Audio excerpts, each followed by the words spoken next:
Hello, everyone. I'm talking to Kris right now, and you contacted me a short time ago. Pretty distraught because actually, earlier today, you came to the realization that you say that you talked to the person who did this horrible thing in Grand Blanc Township.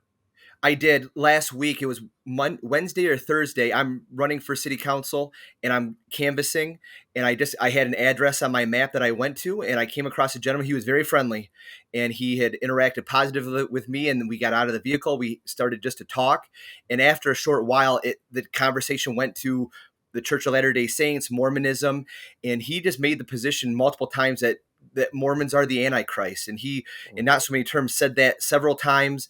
He gave me his background, but I just walked away from a person who had some very sharp views about Mormons. Yeah, so you were just out campaigning for the election in November coming up, I'm assuming. That is correct. And so you're just shaking hands, looking to meet people. You come across his door.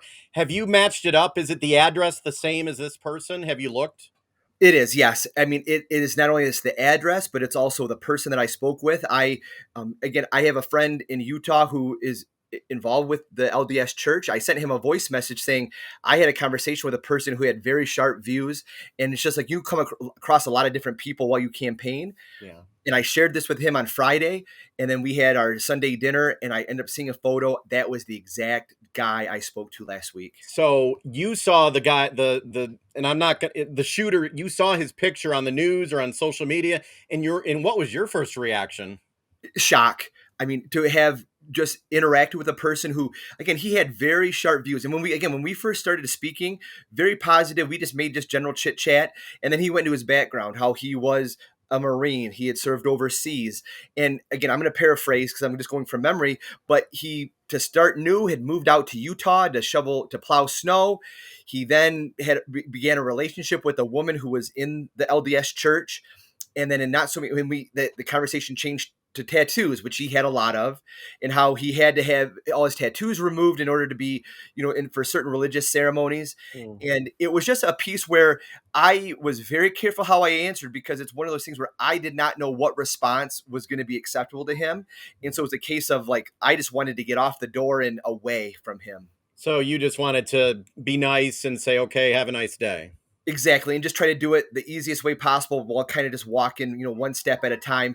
And again, when I first started, my daughter was with me. She was in the car because we're, driving from house to house. He was very nice. I mean, he was extremely nice. My daughter has special needs. She reached out to him. He held her hand. He was he talked about his child who had a serious medical concern and how just the care there. Yep. For whatever reason, the conversation shifted from chit chat into what are your thoughts about the the Church of Latter-day Saints. And Yeah. again, my cousin played football at BYU. I have friends who, Oh. Oh. so I have a history with BYU and the Mormon church. You don't know what you're going to say that could potentially cause a reaction. So I kept my views to myself and walked away. So at no time did you feel there wasn't any threatening or violence. It was just kind of you thought off the wall kind of talking. Exactly. It wasn't like next week, this Sunday, I'm going to do. It was more of a case of just views that were shared. And again, I mean, what I just walked away from was a person who was very animated and a mention that, for lack of a better term, that Mormons were the Antichrist. Okay. And obviously troubling, but nothing that you would have need to alert it police for anything. No, I mean, not to say just in pop culture, but if you listen to enough YouTube, social media, like you hear different views on either side. And so it wasn't anything that I would say was violence inducing, but just people of all stripes have very sharp views. And I was like, okay. And I just, again, I have a very semi indirect relationship with the Church of Latter-day Saints, and I just kept those views to myself and just very carefully walked away. Okay, so and you are saying that you are 100% sure this is the same individual you talked to. Was it last week? Yes, it was last Wednesday or Thursday. Dave, 1,000,000% I spoke with Okay. him. I can Now, from memory know where his house is. I had the conversation. Yes. okay, a lot of people want always to know in these horrible situations why someone does this. So, in your mind, this maybe answers that question.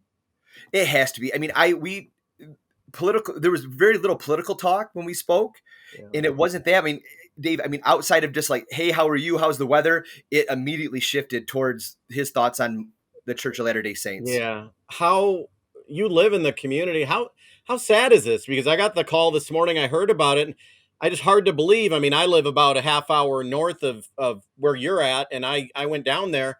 It's just really hard to believe right now that this actually happened in like in your hometown. It's insane because my daughter, she has a therapist that's on McCandless Road, so we know the area. And again, I was in church when we had a friend who lives in St. Louis. He shared the message with us, and we're reading it in church. And I'm looking, where my seat is, I'm next to the window. I'm looking out the window. I don't know if this is part of a larger coordinated issue. Yeah. And I go to Solid Rock Community Church, and we're very vigilant about safety. And I'm just looking out the window because you don't know what could be happening.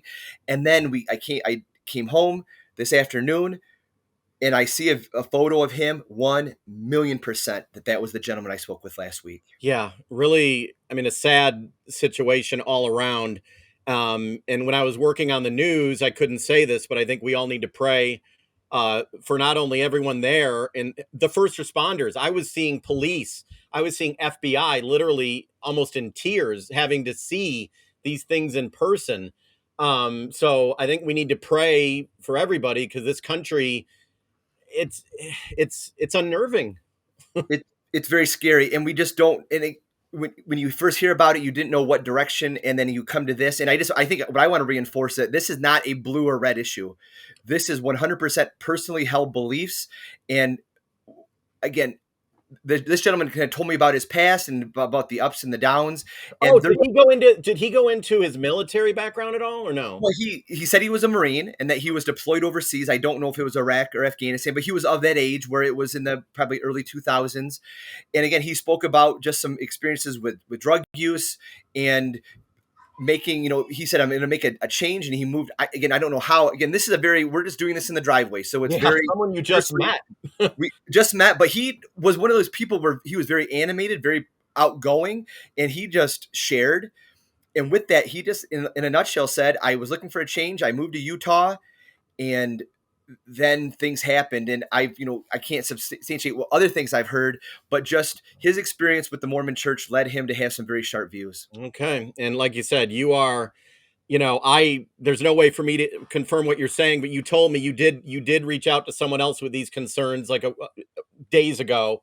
So you're 100% sure. And it's just prayers go out to everyone because this is just sad situation. But thank you for talking because it helps people maybe wrap their mind around it a little bit. So, and obviously we're not in his head. I don't know what, but this gives us an idea of maybe what was going on.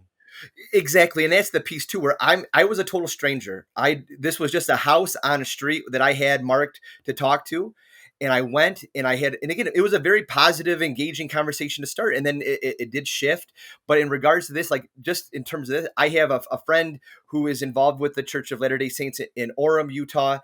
I sent him a voice message on Facebook last Friday recounting my experience with a gentleman who had some very sharp views, and I shared that with you as well. So in terms Yeah. of timestamp, I mean, this is not a day of advantageous piece. Like I documented this with my friend. Yeah, and you are is it a current city council or what's the position you're running for? Well, I'm a candidate for city council in Burton, so that's why I was going across the city, reaching out to people who had voted in the primary and reaching out for the upcoming general election. Okay. Well, I appreciate you. Like I said, we're going to pray for everyone and I appreciate you giving the insight. Just thank you so much.